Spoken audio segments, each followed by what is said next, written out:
بسم اللہ الرحمن الرحیم۔ پیدل جا رہے ہوں، گاڑی میں جا رہے ہوں، موٹر سائیکل پہ جا رہے ہوں، آتے وقت جاتے وقت کھڑے ہوں، جب بھی زبان فارغ ہو سورہ قل هو اللہ کی تلاوت زبان پہ جاری رکھیں۔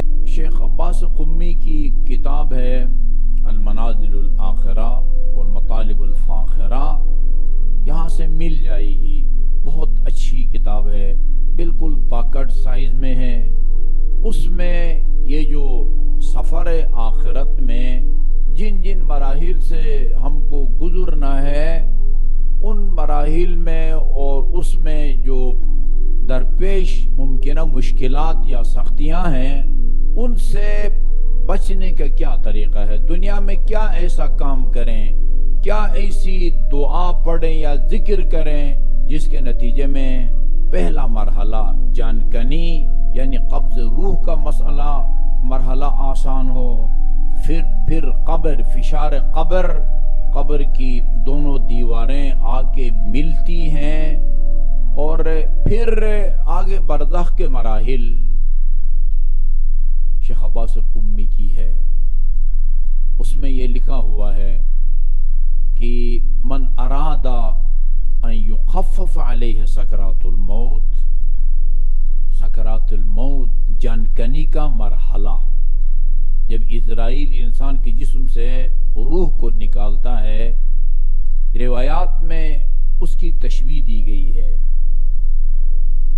جان کنی کے موقع پر مرنے والے کو اتنی تکلیف ہوتی ہے کہ اگر کوئی خاتون اپنی کوئی چادر یا دوپٹہ دھو کے کسی کانٹے دار جھاڑی کے اوپر ڈالے خشک ہونے کے لیے، اور خشک ہونے کے بعد وہ اس کا ایک کونا پکڑ کے اگر کھینچتی ہے تو اس کی کیا حالت اور کیفیت ہوتی ہے، یہ کیفیت ہوتی ہے مرنے والے کی قبض روح کے موقع پر۔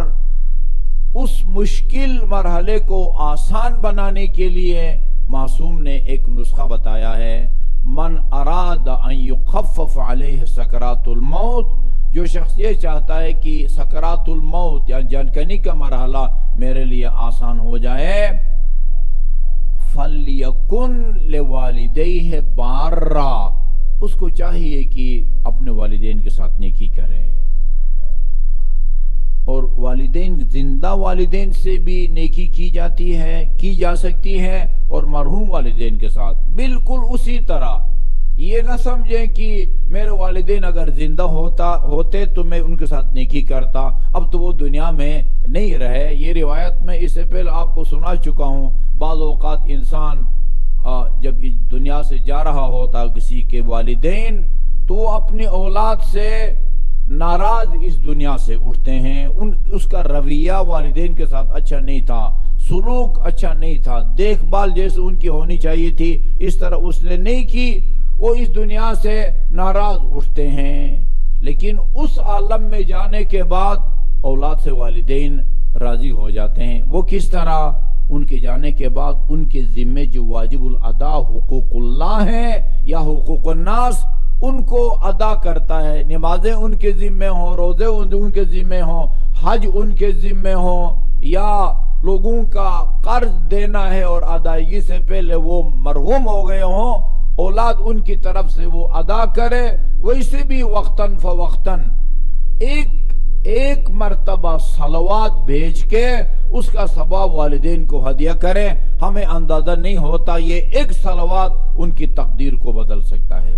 ایک مرتبہ اللہم صلی علی محمد وآل محمد، ایک اور صلوات اپنے والدین، خصوصاً جن کے والدین مجھ جیسے ان کے مرحوم ہیں، ان کے ایصال ثواب بلندی درجات کے لیے باواز بلند صلوات بھیجیں۔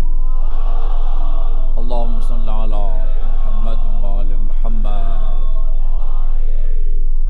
وہ دنیا سے ناراض اٹھے ہیں، لیکن بعد میں بچے کا عمل ان کو راضی کر دیتا ہے۔ اس کا الٹ بھی ہے۔ دنیا میں والدین کے ساتھ اس کا سلوک بہت اچھا تھا، کھانے پینے کے حوالے سے لباس کے حوالے سے، مکان کے حوالے سے ادب احترام سے پیش آتا تھا، بیٹا یا بیٹیاں. لیکن والدین کے اس دنیا سے رخصت ہو جانے کے بعد ان کے ذمہ واجب الادا حقوق کی ادائیگی میں یہ سستی برتے. خصوصاً بڑا بیٹا، بڑے بیٹے پر تو باپ کی نمازیں اسی طرح واجب ہیں جس طرح بڑے بیٹے پر اپنی نمازیں واجب ہے. انتہائی خطرناک معاملہ ہے. خوش قسمت ہے وہ بچے یا وہ اولاد جن کو خیال رہتا ہے. کل میں جا رہا تھا کہیں موٹر وے پہ، لندن سے ایک برادر نے فون کیا، میں اپنی والدہ کی 60 سال کی اور والد کی 60 سال کی نمازیں پڑھانا چاہتا ہوں، آپ مجھے کوئی قابل اعتبار آدمی کی نشاندہی کریں. 60 سال کا مطلب یہ ہے کہ اس بندے خدا نے وہ اندازہ لگایا ہوگا کہ یعنی اگر مرد ہے تو وہ اس کا مطلب ہے کہ ساری زندگی نماز انہوں نے نہیں پڑھی ہے جی. اگر 60 سال ہے اور 15 سال کو 60 سال کے اوپر شامل کریں تو 75 سال ہوں گے نا. 75 سال کی عمر میں ایک اگر میں فوت ہو گیا ہے جی، ساری زندگی نہیں پڑھی نماز، تو 60 سال کی بنتی ہے. والدہ کی اسی طرح وہ زندگی میں والدین کے ساتھ اس کا رویہ سلوک اچھا تھا، لیکن مرنے کے بعد ان کی حقوق کی ادائیگی میں اس نے توجہ نہیں دی. وہی والدین جو اس دنیا میں اس سے راضی تھے، مرنے کے بعد وہ ناراض ہو جاتے ہیں. میرا عرض کرنے کا مقصد یہ ہے کہ جو لوگ اس دنیا میں ان کے والدین بقید حیات زندہ ہیں، وہ زندگی میں ان کے ساتھ نیکی کر سکتا ہے، اسی طرح ان کی دنیا سے رحلت ہو کرنے کے بعد بھی ان کے ساتھ نیکی کر سکتا ہے. جو شخص یہ چاہتا ہے کہ سکرات الموت یعنی جان کنی کا مرحلہ میرے لیے آسان ہو، فَلْيَكُنْ لِوَالِدَيْهِ بَارًّا، اس کو چاہیے کہ وہ اپنے والدین کے ساتھ نیکی کرے. بارہ صرف نیکی کرنے والے کو نہیں کہتے، بارہ وہ علامہ کی طرح مبالغہ کا لفظ ہے. زیادہ سے زیادہ والدین کے ساتھ نیکی کرنے کی کوشش کرے. وَلِقَرَابَتِهِ وَصُولًا، اور اپنے جو قریبی رشتہ داروں کے ہیں ان کے ساتھ صلہ رحم کرے، ان کے ساتھ تعلقات کو بڑھائے. جی وہ کبھی کبھی عمل کے ذریعے، سلام کے ذریعے بھی صلہ رحم کیا جاتا ہے. آپ کی اپنی حیثیت کے مطابق صاحبان توفیق مکان بنا کے دیتے ہیں، کپڑے بنا کے دیتے ہیں، شادی کروا کے دیتے ہیں بچیوں کی. بعض روایات میں ہے کہ اگر تمہیں صلہ رحم کے لیے 1 سال کی مسافت طے کر کے جانا بھی پڑے، جاؤ اور صلہ رحم کرو. یہ بہت سخت مرحلہ ہوتا ہے. درود بھیجیے ایک مرتبہ محمد وآل محمد پر. اللہم صلی علی محمد وآل محمد. آپ سے پوچھا گیا کہ قبر میں کیوں لیٹے؟ کہا کہ میں نے ان کی زندگی میں ایک دفعہ فشار قبر کا ذکر کیا تھا، وہ گھبرا گئی تھی، رو پڑی تھی. میں ان کی قبر میں اس لیے لیٹا کہ وہ میرے بدن کے برکت سے اللہ تعالیٰ ان کو فشار قبر سے محفوظ رکھے، میرے بدن کے برکت سے. اچھا، اپنی رضا میں کفن تو آپ نے دیا تھا ان کو، یہ کام بھی کیا.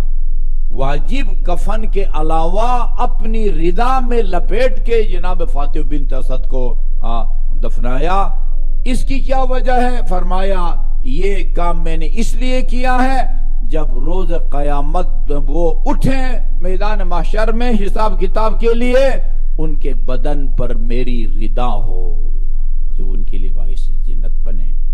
آخر میں آپ نے عجیب بات کی، وَلَدُكَ عَلِي لَا جَعْفَرْ وَلَا طَالِبْ وَلَا عَقِيلْ. یہ آپ نے کیا کہا ہے؟